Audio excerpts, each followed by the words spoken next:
Если мы говорим сегодня регионально об Абхазии, то, на мой взгляд, с большим успехом развивается Гагарский район, Удаутский, Сухум неплохо строится. И для чего бы нам, как мне кажется, нужно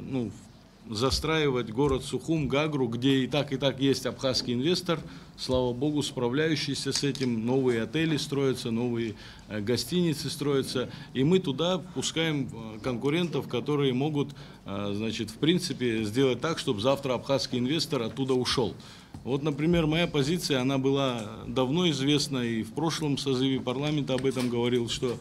Восточная Абхазия, которая, к сожалению, в силу того, что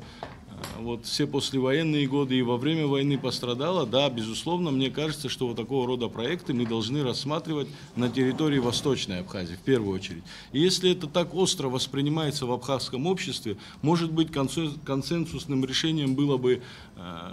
пример, не знаю, как это назвать, какую-то зону создать, мини-городок какой-то, где будут построены апартаменты и апарт-отели в Восточной Абхазии.